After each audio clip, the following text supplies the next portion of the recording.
Whilst sitting in the cinema watching Superman, I realised 5 things. The first is that while it might seem a good idea to get a beer instead of a soft drink at the concession stand, an hour and a half into the film you'll realise your mistake and urgently need a piss. The second is that I will keep hearing John Williams themes in films. Even original soundtracks aren't original these days. The third, DC will keep hiring good actors for the role of Superman and then just waste his talent.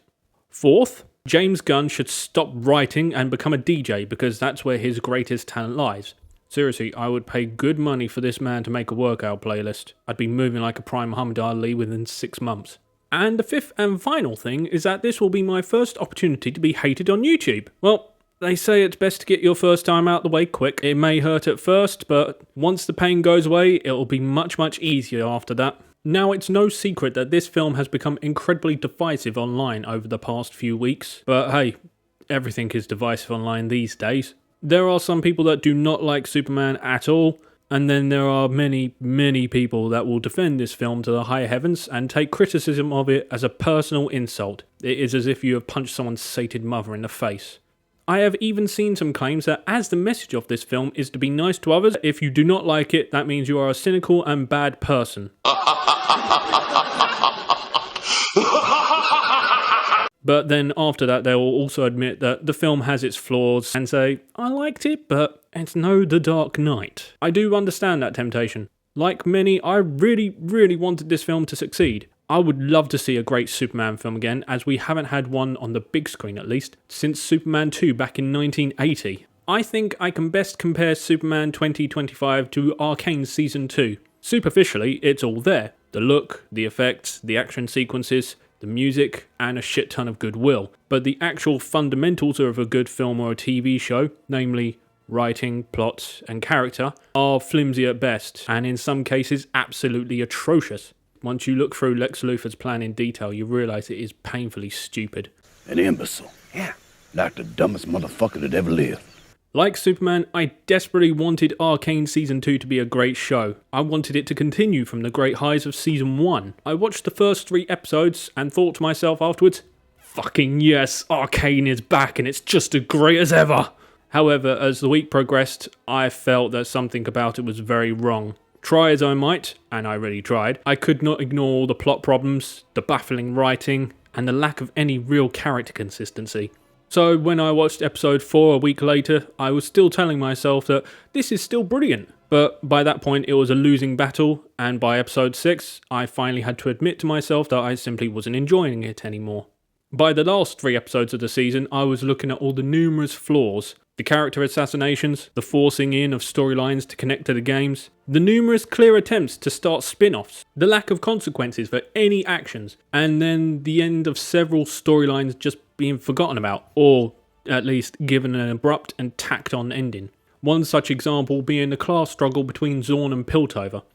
Nearly 2 seasons of build-up, the revolution that cost Vi and Powder their parents, caused the big fight between Vanna and Silco, which started Silco's road to villainy, and by the end of Season 2, it's all good now. There is no class struggle because, well, it just is, alright? Move on. Much like Superman 2025, Season 2 of Arcane was applauded by audiences, with a few exceptions. The fans of Season 2 would passionately defend the show, like Superman 2025, but when asked how they would rate it, I would hear, oh, it's alright I guess. It's a solid 7 out of 10.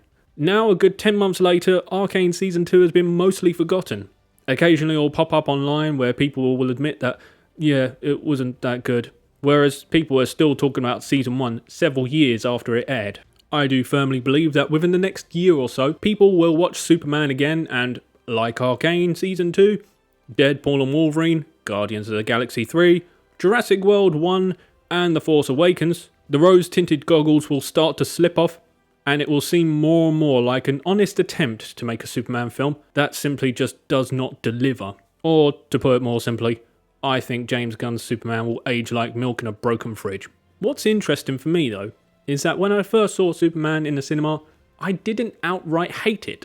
I thought it was bad, but I also thought I've seen far worse. However, the more time I've spent thinking about this film, and with every single rewatch due to writing this review, I developed more and more dislike for it. I still feel that I have seen far worse films this year alone, but Superman is by far the most frustrating film I have seen this year, as the expectation was high and the potential for a decent film is all there, but what's delivered is simply shit. That is unfortunate, because I don't think it's an exaggeration to say that this is the most important superhero film of the year by a wide margin. It single-handedly has to prove that the new DC universe is a feasible option, and after the massive failure of the Snyderverse, DC really needs to prove that. But hey, it's alright for Snyder fans because Zack's gone on to make the Rebel Moon films, and they're looking great, aren't they? Do it, kill her! There have been many attempts at a shared universe, and the most successful by far is the MCU. Well, that was until around 2020 when it all just fell off a cliff. So Superman basically needs to do for DC what the first Iron Man film did for Marvel. And by that I mean be a massive financial success, be a 9 out of 10 with the audiences, and justify creating more films around it. An extremely tall order. And I don't think even the most passionate of fans will say that Superman 2025 is even remotely comparable to the first Iron Man film. I've said this to people in my personal life, and I will now say it again on YouTube, that creating a shared universe from the very start is an awful idea. Iron Man did not start on pen and paper in this manner. They simply made an excellent film and used that for the foundation for a universe. Nobody in the audience, or even in Marvel's offices, expected things to become as big as Infinity War and Endgame. It just naturally grew over time, and all from one successful film. As the films go on, increase the stakes. Start relatively small with people that we, the audience, care about. Then make things bigger and bigger until we get the massive ensemble films. That way there's time to introduce and develop these characters and the relationships with each other. The biggest mistake of the Snyderverse, well, other than entrusting an entire franchise to a delusional, pretentious, edgelord simpleton who I honestly believe gets a dyslexic jellyfish to proofread his writing, was attempting to just jump into a shared universe straight away. Immediately after Man of Steel, we were dropped right into Batman vs Superman. Why did you say that name? Trying to fast-track their way to the sort of payoff we got from Captain America's Civil War, but without taking the time to introduce and build up any characters, or even build a world. You simply throw characters together akin to smashing action figures without any thought or effort and hope for $1 billion at the box office. The Dark Universe had a similar approach. Does anyone remember the Dark Universe? And was an even worse disaster. So I hope that the new DC Universe would learn from the mistakes that they and many others have made in the past. Focus on just making one brilliant Superman movie without any shared universe nonsense. Because if you just do a brilliant film, people will like it, and therefore be excited for their next installment. Anyway, I have rambled on long enough about the expectations of Superman, so let's stick on our red underwear, take off our glasses, and get to the meat of this video. We begin this film, and indeed the entire cinematic universe, with some writing on the screen, setting up the world and story. It has been 3 centuries since the first metahumans appeared on Earth. 3 decades ago, a baby was sent from Krypton to Earth. 3 years ago was the first appearance of Superman, the most powerful metahuman of all. 3 weeks ago, Superman stopped the country of Baravia from invading Jahanpur, sparking controversy around the world. I mean, what doesn't start controversy around the world these days? Wait a minute. Blue hair, blonde eyes, and her initials are SS?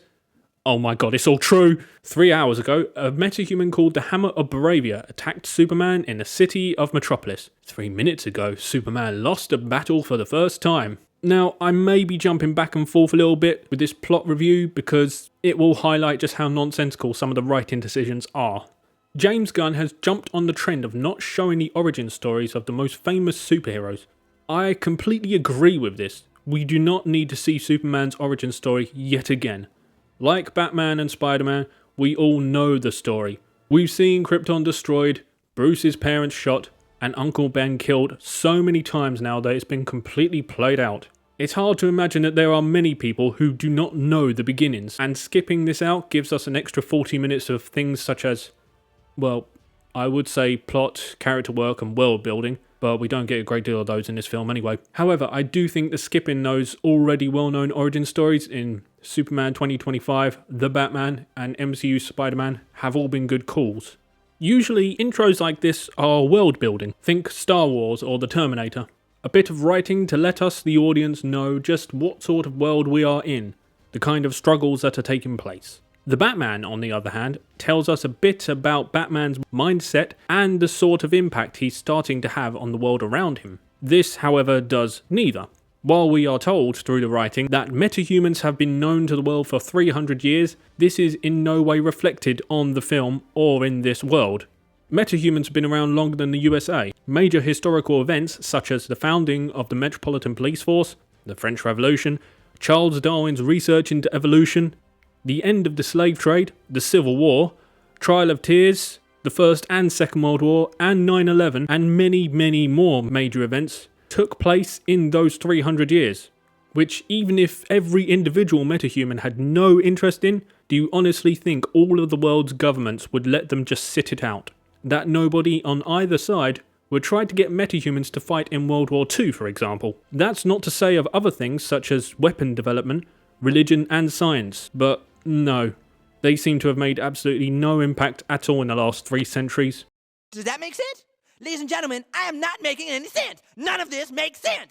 At the end of the film, 3 metahumans interfere with the Baravian invasion. The politicians watching this worry about how from now on metahumans seem to just make the policies, strongly suggesting that this one single act by 3 metahumans has more impact than everything done by every other metahuman in the last 3 centuries. What a load of bullshit. Captain America's Civil War showed that in just 8 years since Tony Stark revealed himself as Iron Man, catastrophic events rose considerably, as did the number of exceptionally powerful individuals, causing conflict and resulting in a lot of damage and deaths of innocent people.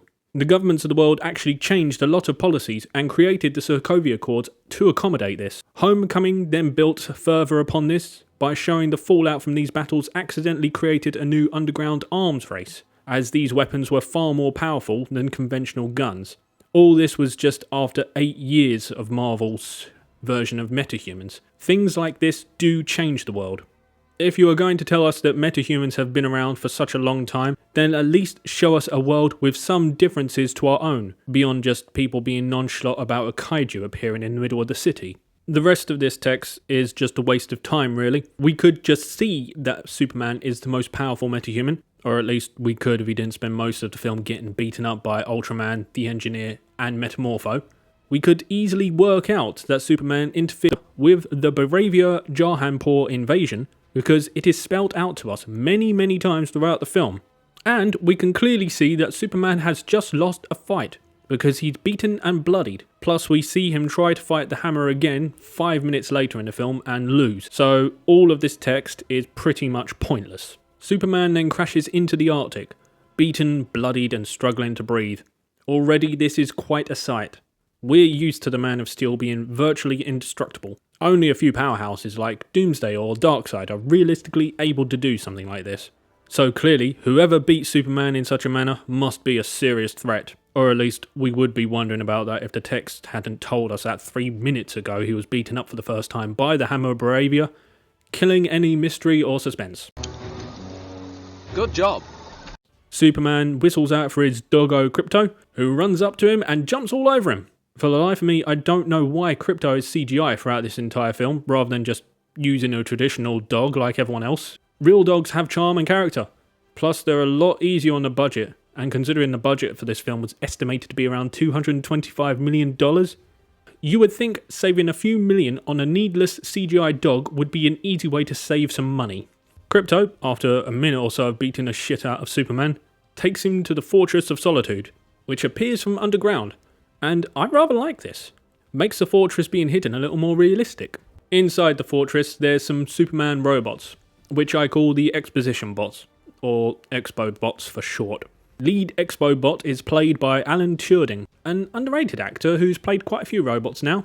They take Superman inside to heal him, and Superman being nice thanks them. Leader Expo bot explains that thanks isn't necessary as they have no emotions and just carry out their programming. He then introduces Superman to the new Expo bot, who gets giddy when he looks at the bot. Alright, so much for no emotions. We don't have emotions, and sometimes that makes me very sad. You could have had the Expo bot develop emotion over time, or keep with the no emotion bit, really play that up. However, what we got is the Expo bot saying they have no emotions for their first line, and then their second line, they show emotions. and it's a joke line. But the film not acknowledging that this line is emotional tells me that the writers just thought it was funny and nothing else. Also, Superman is meeting this new Expo bot for the first time, so clearly they don't need Superman to build them. They can build each other. Well, it's a good thing Krypton is a friendly planet, rather than a planet wanting to conquer Earth. Otherwise, these self-building Expo bots could be a serious threat to the human race. But Superman's birth parents are good guys, right? Right? What an odd thing to say. The robots place Superman on a table and start healing him, whilst giving more Expo dialogue about the message his parents gave to him as a child, how it soothes Superman, relaying what the message says and then telling us that the message was damaged. No shit. As if we couldn't work that out by the fact that it's glitching, and then just abruptly stops. This exposition is purely for us, the audience, as everyone in this scene already knows all of this. The film also holds our hand throughout the obvious Expo dialogue because the audience can't be trusted to put two and two together and work something out for themselves. They have to be told. Yeah! Yeah! The lead Expo bot tells the other bots, by which I mean, again, the audience, because the bots would already know this. With a healthy dose of yellow sun, we'll have him up and at him in no time. Yes, I did cringe a little when I heard that line. When Superman gets up from his, for lack of a better term, sun surgery, he is at 83% strength and insists on getting back to Metropolis to stop the hammer from, well, beyond beating Superman, he doesn't really do anything to the city other than break a few windows and give a speech about Baravia. But the insurance on those windows costs innocent people money, and Superman must protect the no-claims bonus of the innocent. That is until on the way out Superman sees that Krypto the psycho dog has utterly fucked up the fortress and bites Superman's shoe several times as he leaves. Hard enough to actually hurt Superman. This dog has the power to destroy entire cities with ease and just attacks everything he sees. Surely this would be quite a problem for the world that Superman should pay attention to. But never mind consequences, just funny CGI dog. Superman flies off to face the hammer, aka Ultraman, with John Williams' guitar remix playing in the background. The music in this film really does remind me of a better Superman film from the before time, and then those feelings transfer onto this film, making me believe it's better than it is. Whilst not too far away, Lex Luthor's main henchman woman, the engineer, has followed Superman to the fortress and let Lex know where it is, then warns him that Superman is returning to the city. Damn, this engineer is seriously fast to track Superman. So I will be keeping a record of Lex Luthor's power set, and the first on Luthor's list is Henchman Woman, who can move as fast as Superman. A very handy thing indeed. Believe me, as the film goes on, this list will get bigger and bigger, to the point where Lex Luthor in this film is basically God, and only loses because he's basically as stupid as Lenny from Of Mice and Men. Actually, you know what, fuck it. He is Lenny. This morn is not Lex Luthor, he is Lenny Luthor. Another little game I will be playing throughout this review is that I will take a shot anytime Lenny says or does something very stupid, or states a fucking obvious as if he's the only one clever enough to work it out. Drink! Back in Metropolis, the hammer, with his funny accent, has damaged many, many windows. I mean, like 6 at least, whilst giving a speech. Nobody seems to find it odd that this guy has drone cameras following him around everywhere, or that drones can move fast enough to keep up with him. Superman flies by and we finally get to meet Lenny Luthor in his big building with many, many people working on computers for him. That man is playing Galaga. Thought we wouldn't notice, but we did. And his selfie-loving girlfriend, Eve Tessmarker. Mitch Tessmarker! Yep, that's the one.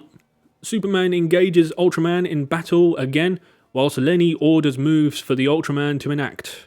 I suppose this is to tell us that Lenny is very, very smart, but what it tells us is he could fuck you up at Tekken. Nothing else really. Ultraman beats Superman again, and throughout this fight, Superman doesn't even attempt to throw or dodge a single punch. Seriously, watch this fight again, it is so badly choreographed. Then he slams Superman into the ground. Now, this is a bit of a nitpick on my part, but Superman can move faster than a bullet, faster than the human eye can see, yet Lenny can not only see Superman's movements, but also think of a counter, say it out loud, and then have Ultraman make the move at a faster pace than Superman, who is just moving naturally. The closest equivalent I can think of is sticking me in an F1 car with Lewis Hamilton giving me instructions on what to do. He would not be able to speak out loud fast enough for the car's movements. A better way to make Ultraman's control believable would be to have Lenny wear some sort of electrodes on his head, or something of that nature, so he could command Ultraman through his mind, making the speed far more believable. It is said by Lenny later in the film that Ultraman is pretty much mindless. Having Lenny control him completely would emphasise this a lot.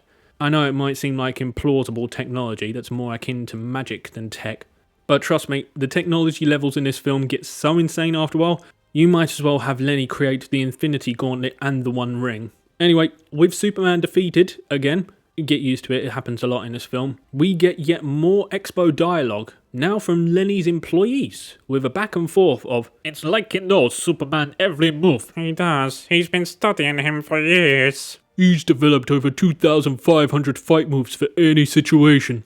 There's a lot of unnatural exposition dialogue in this film. Much of it just things we could deduce ourselves. Some of it because we sort of started to film in the middle of the story. But whichever it is, it's just really fucking annoying. Ultraman and Lenny sees that Superman is utterly defeated, barely able to move and unable to defend himself. So now's the time. You can finish the fight and kill him right now. Wait, where are you going? Why are you flying away? Oh well, I guess the plan isn't to kill Superman at all. I mean, it can't possibly be the plan, right? Otherwise now would have been the perfect opportunity. After all, how often does an opponent have Superman completely at their mercy? If ultimately Lenny's plan is to kill Superman, but chooses not to do so right here and now for no discernible reason, and in a circumstance where Baravia would take all the blame, while Superman has a lot of bad press over Baravia, so it can be seen publicly as Superman just reaping what he sowed, then to not take this opportunity now, you would have to be a complete and utter triple fried egg chili chutney sandwich. You what? It's a state of the art, Sawney. It's the state of the floor I'm worried about. Throughout this film, I will be keeping tabs not only on Lex's power set, as well as my drink intake, but also his goals and methods of getting there. So by the end of the review, we will have a complete picture of how stupid it all is for a supposed genius. Also, choosing to not kill Superman here when he could, I think it's time for a shot. I don't actually have a shot glass, so I'm using this, and I've got this bottle of definitely not white rum. So here we go, shot one.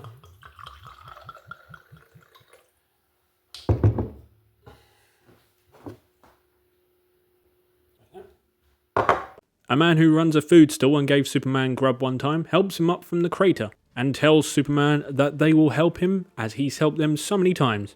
It's a nice sentiment. It's always nice in films when ordinary people help the hero because of all the good they've done in the past. But right now it is completely redundant, as Ultraman leaves the second he says that.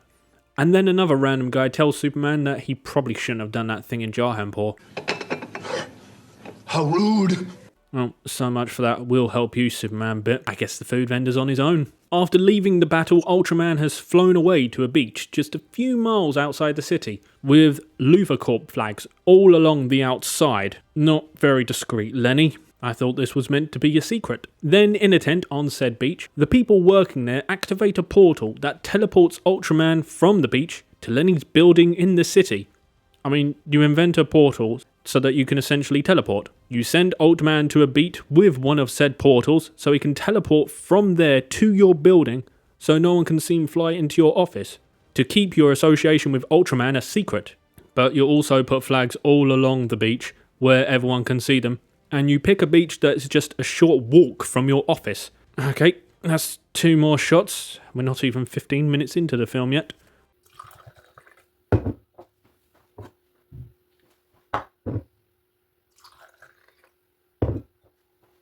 There's a couple more things to add to Lenny's power list. We now have the engineer who can fly as fast as Superman, Ultraman who is more powerful than Superman and can beat him in a one-on-one fight, and teleporters.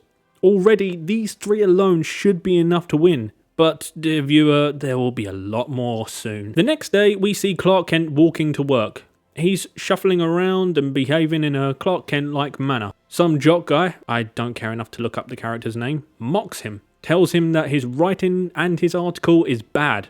Mr. Gunn, is this meta? He then gets a phone call from his adopted parents, who are technophobes, I can relate, congratulating him on the article and telling Clarke to not be a stranger. Clarke barely acknowledges his parents during this phone call, placing most of his attention onto the people he's talking to at work, such as Perry, Jock Douche, Tits, played by Michaela Hoover, one of James Gunn's favourite actresses. I get why. Jimmy Olsen, who we later find out is a complete prick, and he just ends the call when Lois walks over. I mean, I know old people can get a bit annoying with technology sometimes, but they are your parents, mate. At least try to make some effort with them. Try to talk to them. Lois also berates Clarke on his bad writing. Yeah, this is meta. Tits, on the other hand, compliments his article. I'm already starting to think that maybe Clarke has picked the wrong girl. And Lois, Clarke, and Jimmy the prick all talk about the Ultraman fight, saying about how Ultraman kicked Superman's ass, though Clarke disagrees. Bless him. He's already got cope. And he hasn't even seen the box office yet. Apparently, the fight between the two cost $20 million in damages. Those were seriously expensive windows, and that maybe Superman should not have got involved in the Baravia thing, as it's a complex issue. Now, many times in this film we are told that the Baravia thing is complex, and Superman shouldn't have got involved. But we never hear much about the complexities of the situation. All we get is Baravia are allies to America, and that's it. I feel like the writers just wanted to put in a topical story reflecting either Palestine or Ukraine. It's vague enough to be either one of them, but without putting in any real thought or opinion on it. Because thinking is hard and having an opinion beyond is complex could be divisive. What's wrong, Kyle? You have your cake. Eat it, too. Lois points out that the hammer might not have any real connection to Baravia, as that name could just be fake. Well, duh. And Clarke says he talked to Superman after the fight to interview him, a la Peter Parker getting pictures of Spider-Man. Well, superheroes do have to pay the rent, and they don't have a great deal of free time.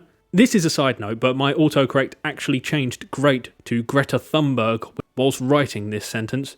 My keyboard is going to join Just Stop Oil any day now. Lois does not like the fact that Clarke is interviewing himself because he already knows every question before it's said. Unlike other interviews in history where they never send questions over in advance to proof them. Whilst they're talking, the Baravian leader Boris Johnson is on telly. Their governments have been allies for 30 years now. Again, this is all we get as far as history or international laws, alliances and treaties go. But now that Superman is interfered, that may be an issue. Oh no! Anyway. If the writers wanted to show it's a complex issue, an easy way to do so would be to show the Jahanpur leader as a rather nasty and corrupt leader himself. Show him using the invasion as an attempt to garner sympathy from the other nations. Or show that the two nations have been in many wars with one another over the years and this is nothing new. Either one of these possibilities would make this a shades of grey debate, but we don't get anything from Jahanpur's leadership at all. Instead we just get this ridiculously cartoonish villain hamming it up for the Baravian government. And just look how happy he is. Also during this conversation, several girls are oogling Jimmy the prick and calling him so fine. This is the twink from Jurassic World all over again. Is it me?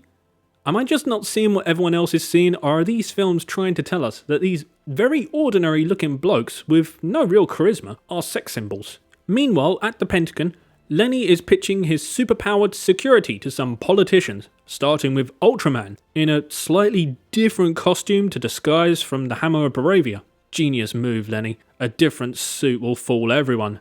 Stating that Ultraman is the most powerful being on planet Earth. Nobody in this meeting mentions that a being called the Hammer of Baravia beat the shit out of Superman just yesterday, who was until then the most powerful being on Earth.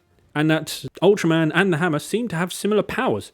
In fact, the Hammer isn't even mentioned again by anyone in this film. Not once. He is completely forgotten. Alright, so that's disguising Ultraman by just changing his outfit slightly, and then showing him to the government just a day or so after the Hammer fight.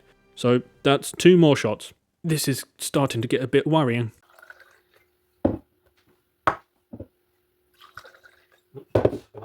Lenny also pitches the engineer who has nanotes in her blood, so she can form anything she can imagine. So she's basically Green Lantern. Another thing to add to Lenny's power list. And finally, his mooks that are called the Raptors, aka Red Shirts, whom are supposedly soldiers with super armors and are very dangerous, but they spend this whole film getting beaten up. They actually don't land a single meaningful hit on anybody. Not one. Well, Ultraman and the Engineer are basically Superman and Green Lantern, so yeah. However, I do think you're overselling the few dozen red shirts a bit. I don't think they would cause the American army any problems, so why they would be hired to protect the planet is beyond me.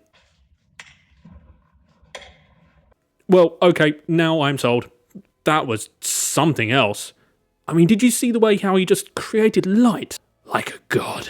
Lenny wants permission to use Planet Watch to bring in Superman for questioning. And at no point does anyone suggest, let's try talking to the Kryptonian that has the power of a god, rather than start a fight, so that we can then talk to the Kryptonian. One of the politicians point out that Lenny has sold 80 billion in weapons to Baravia, and that he would profit from war more than anyone else. So getting Superman gone would be good for his business. This is the only time in the film when a person said something clever to Lenny. Usually the film surrounds him with complete morons, so he looks almost competent by comparison. Boy, everyone is stupid except me. It's a bit like those girls at secondary school who deliberately stand next to less attractive girls so they look better. We all know them. Lenny says, well, what's particularly bad for business is dying. Nobody points out that this is just a dramatic line that makes no sense at all. It's a stupid thing that's been said. Okay. I'm starting to regret this. The politicians think Lenny wants to arrest all metahumans, but Lenny only wants Superman because he has a base in the Arctic that violates 12 international treaties, and the other metahumans are not alien. I can assume from this line that aliens are not really known on Earth in this universe. The problem the politicians have with bringing Superman in is that he's popular on Twitter.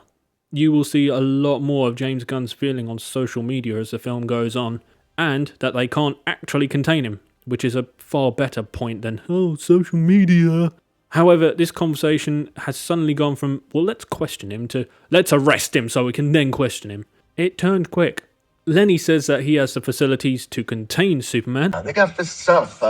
What's this kryptonite stuff called? It's called kryptonite. See, they surround Lenny with morons, so he looks smart by comparison. There is no longer any kryptonite on Earth. We don't know where it all went, as this is never mentioned again, but Lenny has a workaround. And none of the politicians ask what that workaround is. He probably wouldn't tell you, but you would think one person would ask. However, finally the politicians all point out that until there is proof of any ill intent from Superman, they cannot give Lenny permission to arrest him. This is the one and only reason that actually matters, and it would have ended this conversation immediately. But, you know, let's talk about social media and international laws in Antarctica first. Ooh, so exciting. We arrive at Lois's apartment after a truly seamless transition from Lenny's briefcase to Lois's front door. I'm not being sarcastic, it's really very good. It's been 3 months since Clarke and Lois started dating, so he's celebrating by cooking her breakfast for dinner, which he loves. This, and the fact that he's good, I'm good, is pretty much the only character we will get in this film for Superman, which is a shame really, because I do like David Cornsweet in the role. And in the interviews he's done, without James Gunn hovering over him, he comes across as quite a likeable guy as well. Something that could count as a character trait is that in this scene, Superman is not good with criticism. However, he is absolutely fine with it in every other scene without any character development, so I'm not counting that as a character trait. I'm just counting that as they need something to build tension in this one scene. Clarke agrees to give Lois an interview as Superman, because him giving himself an interview is problematic. Whereas his girlfriend, who knows his secret identity, interviewing him is not at all problematic. Logic, am I right? Yes. The recorder comes out and Lois begins questioning Superman about the events of Jarhanpur and Baravia. He confirms that he destroyed some military equipment, highlighting that there were no casualties. Then he went to see Boris Johnson to have a private talk with him. Lois asks what that talk was about, but Clarke says, "Oh, that's private." Lois then stops the interview saying that this is on record. No shit. Well, yes, he knows that. That's why he's saying the conversation was private. An interview doesn't mean you have to tell every private question that's asked of you.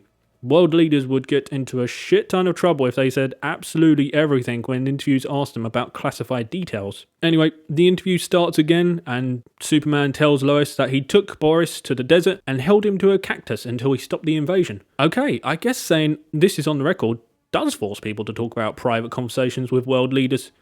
Someone should try that when asking about Area 51 or JFK, even if it's just to shut up the fucking conspiracy theorists. Everyone already knows Jeff Goldblum already sorted out that Area 51 stuff back in the 90s.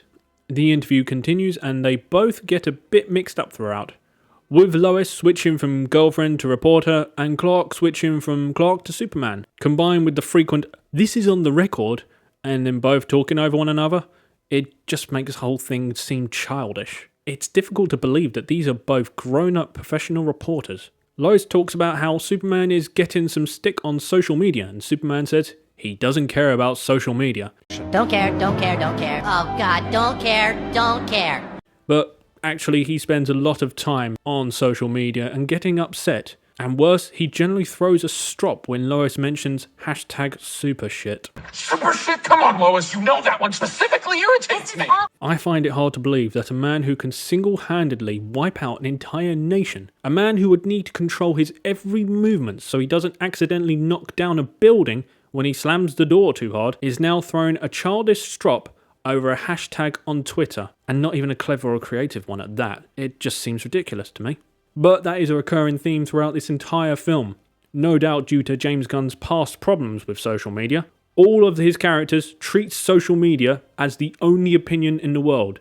Everyone's mind is instantly changed by one tweet, and all people on Earth think the same thing, which is what Twitter tells them to think.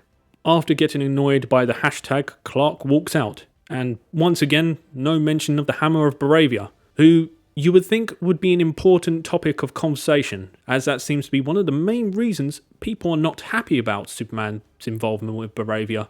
And it's the first time Superman has lost a fight ever. Maybe we could discuss if Superman would do things differently if he knew that these would be the consequences. If he knew from the start that the Hammer of Baravia would be a factor, would he change his actions? Does he feel afraid now that someone has defeated him? Is there a plan in case the hammer returns? But nah. Trending hashtags are so much more important and interesting. I'm learning. This scene is just so annoying to me because there is so much that could be done with it. But all we get is the first couple of arguments, that's pretty much forgotten about after this scene, being told about Boris Johnson being pinned to a cactus, and social media shit. Hashtag bad writing. Well, that's about it for Clarke Kent. That's all we get from the human side of Superman, and I think that is this film's biggest mistake. For all superheroes, the man or woman behind the mask is the truly interesting part. Bruce Wayne's motivation, his childhood trauma, his relationship with Alfred, the way he tries to live up to his parents' legacy, and his raison d'etre, is far more interesting than Batman and everything he does despite having no powers. But for Superman, the human side of Clarke Kent is even more important. Not only is Clarke the man underneath the mask of Superman, but he is also the only weakness of Superman, excluding kryptonite of course. Clarke has his adoptive parents, his friends at the Daily Planet, and Lois, a clever villain, so not Lenny, would use those weaknesses against Superman. It is the best way to make an overpowered hero compelling. Pretty much the only good thing I can say about Batman vs Superman is that Mark Zuckerberg used his mother, Martha, Why did you say that name? As a hostage, because as powerful as Superman is, the people he loves are ordinary mortal human beings. Well, that's it. After 9 years, I have actually managed to find something good to say about the festering turd that is Batman vs Superman. Well, that's over. Now to the Arctic with Lenny, Ultraman, Miss Tessmarker, and Chief Henchman Woman, the Engineer. They are on their way to Superman's Fortress of Solitude, with his dozen or so exposed bots, the dog, and later his cousin. Just a peaceful and empty place where he's completely alone. Solitude. Lenny reveals this place whilst turning around and looking dramatic. It's a good thing the fortress rose up from the ground like that at that exact moment. If it were to happen 10 seconds later, Lenny would have looked like a right stupid tit. Thankfully, for my liver, the timing worked out for him. The Engineer clearly has no idea how Lenny has opened the fortress, so she doesn't know the truth about Ultraman, and the four of them are told by Leader Expo Bot that they can't be in here. Nice camera view, James. And a fight breaks out between the Expo Bots and Lenny's group. Like every fight in this film, Lenny wins by using his genius brain, by which I mean not actually using his brain at all, and winning the fight with overwhelmingly powerful weapons. It's a completely one-sided battle. The filmmakers actually wrote, filmed, and did the CGI for this shot, and then the editing department kept it in. Actually, no, now that I think about it, this shot is brilliant storytelling. it subtly tells us that the engineer has the power to pull her head out her own arse. Throughout the battle, Lenny does not flinch a bit. I suppose it's showing how cool and in control he is. But with Ultraman and the engineer there, these Expo bots are less of a threat to him than the fly that buzzes around in my room. Although, that being said, with all these Expo bots getting beaten up left, right and centre, Lenny could have got some shrapnel on his eyes, yet he's not flinching at all. God fucking damn it. With all the Expo bots defeated, Krypto the Psycho Dog attacks the engineer, but the engineer wraps the dog's head in a Green Lantern black nanobot goo stuff, ending his CGI reign of terror before he gets to the cities and kills many members of the public. This shocks Miss Tessmarker. Miss Tessmarker! Okay, I promise that's the last time I will use that clip. But we do see later on that the dog is unharmed, so this is just restraining him. If the bad guy from John Wick had just restrained and, yes, scared the dog, John probably wouldn't have wiped out half the population of North America, then in later films moved to Asia and Europe to finish the rest of the planet off. Although we did get some kick-ass action films out of that one dog sacrifice. Lenny goes to the main computer. Hopefully there's something on here we can use to convince the generals Superman requires immediate action. I certainly hope for your sake there is some serious dirt on this computer and not just cat videos and a diary. Otherwise your plan is completely fucked, and breaking into this fortress was a pointless waste of time. He tells the audience that he hates all metahumans, but Superman in particular because he's an alien, therefore not a man, but a thing. And is now talked about by everyone. This is all the motivation we get for Lenny throughout the entire film. It is repeatedly stated to us several times because, as we've established, the film does not trust the viewers to read between the lines and think for themselves. He just doesn't like Superman because he gets so much attention, and Lenny is envious of this. Now, I know a lot of people like this motivation for Lenny. He's so petty, he did all this out of hate, that's so comic accurate Lex Luthor. But the thing is, he has no character at all, other than from just being petty. And it's spelt out to us so many times in this film that by the end, we actually have Superman tell us that Lenny is petty and that's all he is. And then Lenny confirming that he knows he's petty, because the film doesn't trust us to work out this very simple motive for ourselves. We have to be told it.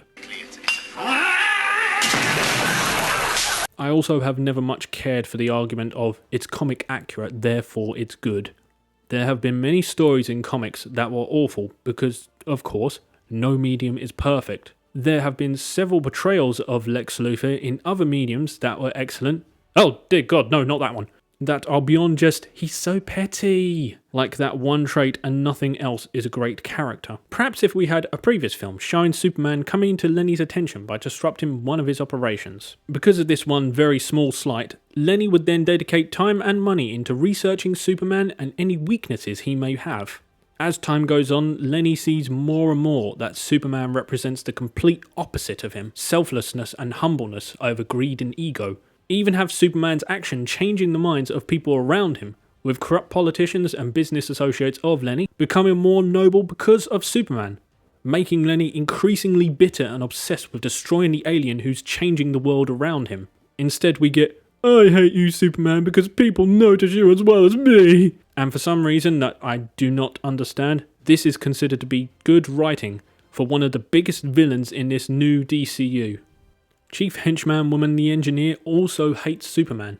Absolutely no reason is given for her. Not even a, I just don't like him. I've sacrificed my own humanity to help get rid of it. This is all we'll ever get from the Engineer as far as any character or motive goes. A 4-second speech. Well, that and a few well-placed arse shots.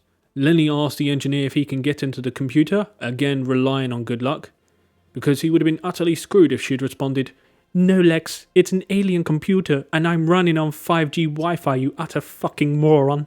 But she gets into the computer no problem.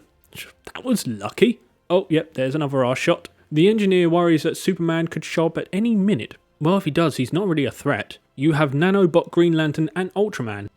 But Lenny says not to worry as he has already planned a diversion. There we go. The only part of Lenny's plan that doesn't rely on luck. He's actually thought of something and planned accordingly. I mean, unleashing the monster into the city is hardly chess master level moves, but he is learning. And we should praise Lenny for making small steps in the right direction. Otherwise he may just revert to type. The Engineer finds the message from Superman's parents and tells Lenny it's damaged. Yep, again, we can see, we don't need to be told. But there is more to it. I mean, it's pretty obvious that the message is damaged. The thing is glitching, but then this is Lenny she's talking to. Best get a crayon and spell it out to him. Perhaps she's the actual brains and he's just the face of the company. She reckons she can fix the message and, how can I put this delicately? Whilst fixing said message, she sort of has a crisis. And thanks to the new online safety UK laws, I just had to put a picture of myself and confirm I am over 18 to watch this scene. But luckily for Lenny, she manages to fix up the message. Really? Is it? Well, lucky us. Those bloody Expo bots and all the Kryptonian computers couldn't do a thing to fix it after 30 years, but 10 minutes with Earth-level technology and it's in perfect working order. It's really very lucky that Lenny's technology was so compatible with an alien computer. I had to get all sorts of adapters to connect my N64 to my television, and my TV is currently about 10 years old anyway. So worth it to play Ocarina of Time though. With the message now fixed, Lenny can listen to the whole thing. If the second half is basically a continuation from the third half, then you've not really got any dirt on Superman and your 3-year plan is completely over. The only way this will work is if the message takes a really strange turn at that exact moment. But then this is Lenny. He does have a lot of luck on his side. Meanwhile, in Metropolis, Lenny's henchmen are unleashing a monster into the city as a distraction. It is in a metal cage, banging, crashing and growling. Then they unleash this beast and oh, it's little and cute. Oh, clever film. You subverted our expectations. One of the henchmen point out that that is a very small diversion. The other says, it'll get bigger. Yeah, we could probably work this out for ourselves when we see it's much bigger in a few seconds, James. Please stop simplifying things for us. We can think for ourselves. By the morning, the monster has been hit hard by monster puberty and had a serious growth spurt, having grown to the size of a full-blown kaiju. Now, this monster is meant to be a distraction for Superman while Lenny goes through the fortress to get some dirt. But this thing was released at night and the film showed it was simultaneous with Lenny in the fortress. However, the monster wasn't even noticeable until the morning. Even if they unleashed it at, let's be generous and say 4 AM, it is now daytime. So, at the earliest, 7 AM? That's 3 hours, and it seems like Lenny didn't spend more than 20 minutes in the fortress. The monster therefore only distracts Superman after Lenny has finished the job and fucked off back to his office, therefore no longer needing Superman distracted. Oh, Lenny, I praised you for planning to distract Superman for a bit, but you screwed up the timings and once again only succeeded because you were lucky and Superman didn't show up. And now, because of this, I have to take another shot. So I take back my praise, you stupid cunt. Oh. Okay.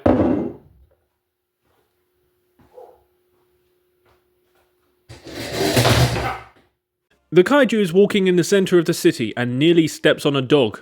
A real dog, not an evil CGI dog. But Superman stops the monster and tries to get the dog to move, but it's almost as bad at taking instruction as Krypto. So he gently blows it away before the kaiju stomps Superman into the ground. Superman gets back up and the revamped version of the John Williams theme kicks in. It reminds me of a better Superman films from the before time. Then those feelings transfer onto this film, making me believe that it's better than it is. A fight breaks out between Superman and the kaiju, with Superman deliberately going out of his way to avoid any civilian casualties. This is an aspect that I do like very much. After the Snyderverse's quote-unquote heroes killing so many civilians that they were just one step away from grabbing a gun and heading to the nearest high school, because Snyder is just so edgy and dark. I love you because you kill people. It is a real contrast. None of the civilians react to the kaiju at all, unless they are directly attacked. Even if this is a regular occurrence and it happens every couple of weeks, you would still keep a bit of distance, but we see people not even look up or move away slightly because they're busy eating an ice cream. Which leads me to believe that the people in this world are incredibly stupid. And given how quickly they will all change their mind about Superman later on in the film, pretty much confirms that, yes, they're all stupid. Perhaps that's why Lenny is so frequently called the smartest man in the world. He is just the best of a very bad bunch. When every other civilian is basically Ralph Wiggum, you're gonna look like a fucking genius by comparison. As the battle continues with Superman doing whatever he can to keep the monster from hurting civilians, the Justice gang arrive, and they start by telling everyone to clear the area. People actually have to be told to do this. The gang consists of Green Lantern, aka Uncle Fester, Hawkgirl, and... I'm goddamn Mr. Terrific. He is a lot of people's favourite character in this film, because he has one very, very cool scene. So he gets more to work with than any other character in this film. For some reason, I don't know why, Hawkgirl screeches a lot in this film, and it really is just so cringy. After Madam Web and The Last of Us 2, I'm gonna be a dad. I'm wondering if maybe Hollywood just likes to embarrass Isabella Merced. Fair dues to her though, she is taking this hazing well. The gang are not doing so well against the monster. Hawkgirl can't really do anything against it, and Uncle Fester is restraining it, but not much else. Mr. Terrific and Superman talk about the monster. Superman says that it's off balance and he wants to capture it alive, so that it can be taken somewhere to be studied. Mr. Terrific, who is supposed to be the brains of the hero's operation, and almost as smart as Lenny himself, just shouts out, "Go for its eyes!" rather than work with Superman to take the monster alive and study the monster that the gang are struggling to fight. You could learn more about it and get better prepared at fighting giant monsters if you take it alive and study it, and you have Superman with you. But never mind. The gang continue to fight the monster and cause more damage, and Superman has to continue protecting civilians. Seriously, the people in the surrounding areas have all had plenty of time to get away now, but this stupid fucking child is just walking around with an ice cream like nothing's happening. Even Helen Keller would have noticed the ground shaking, so what's your excuse? Uncle Fester then creates an eye stabby thingy that stabs the monster's eye. It does exactly what it says on the tin. A bit of trademark James Gunn eye stuff there, and Superman is annoyed by the way they are handling this, as they are causing damage and hurting the monster. You know, Superman, you could interfere if you're not happy with this. You are Superman. You could stop them easily and probably just lift the monster away to somewhere more remote. But all we get is essentially, guys, come on. Mr. Terrific throws some bombs down the monster's throat, blowing up its internal organs, with Superman unhappy. Come on. Oh yeah, he's really upset about this, livid even. You can tell that this was very important to him. I mean, he mentioned to the gang that he wants to take the monster alive, then just gets mildly irritated when the gang does the complete opposite. But in Mr. Terrific's defense, he couldn't really do much to hurt or restrain the monster, and destroying its internal organs seems to at least kill the monster quickly. Then the monster's body nearly falls on a bunch of civilians. Why are people still there? Even if they are all too stupid to run away and are just standing there, Superman has spent the last few minutes moving civilians away. And yet still, there are hundreds of people crowded around this one very specific area within a couple of 100 feet of this monster. Superman lifts the monster from the people and places it in the empty park. So you could carry it after all, Superman. I guess the script just decided you couldn't lift the monster away like you said you wanted to at the start of the battle, or whilst the gang were fighting the monster, but you can easily lift it away now that it's dead. Oh yeah, and while this is happening, Lois and Tits are talking about Lois's relationship with that guy she's seeing. This small talk and a very brief mention later is basically their entire relationship drama. Although, to be honest, I mostly just mention this small scene because Tits is in it. Her appearances are far and few between, so we really should make the most of them. Anyway, Fester is happy about defeating the monster. Superman, on the other hand, was hoping to bring it into an intergalactic zoo, or kill it less painfully. Yes, in this universe, intergalactic zoos exist. But Lenny, the engineer, and some members of the government dislike Alien for being a Superman. Safe to say, in this universe, aliens are 10 a penny. But for the sake of this script to work, Superman has to be an unknown abnormality to the Earth. However, the Green Lantern Corp and intergalactic zoos are just oh so blasé. Fester tells Superman to not be a wuss, and this small look of mild irritation is again all we get. A look of mild irritation, a brief "stop it" is all Superman does, with no attempt to intervene physically or lift the monster away himself. Yeah, clearly Superman really cares about this issue. There's a back and forth joke between Fester and Screech Girl about the group's name, Justice Gang. She hates it, as does everyone other than Fester, while Superman is clearly more popular with the crowd, particularly kids. And as this is Hollywood, I do have to point out, he's good with kids in a non-creepy way. Fester notices that no one is clapping for them, as the civilians are all looking at the news headline saying, "Superman sent on a mission to destroy us." This one headline alone is already enough to make everyone, because all 7 billion people on Earth think the same thing, doubt Superman and just immediately believe it. One single news headline. Oh, I'm so sorry, please ignore this. I don't like to brag. The news has Lenny on the television telling the world that this video he is about to show is absolutely real. Trust me, bro. 28 of the world's top linguists has confirmed it's accurate. Again, everyone in the world just thinks the exact same thing. If you got 28 experts in pretty much any field together for one task, they would all have different ideas on how to accomplish said task. Some would agree with others, but it's unlikely they would all have the exact same idea. None of these civilians watching question why Lenny Luthor is the man telling the world about this information. He is a tech billionaire, and as far as the world knows, he has absolutely nothing to do with Superman. We find out a little later on in the film that Superman and Lenny have never even met face to face once. Returning again to the "this is a second film in a trilogy" point I made before, and indeed many other reviewers have made this point as well. We could have got a first film where we see Lenny go out of his way to befriend Superman and help him both with his public image, his tech and his knowledge in order to get closer to Superman. This would be a way for Lenny to learn all of Superman's moves and any possible weaknesses, and have access to the scenes of Superman's fights, which we later discover is very important to Lenny's plans.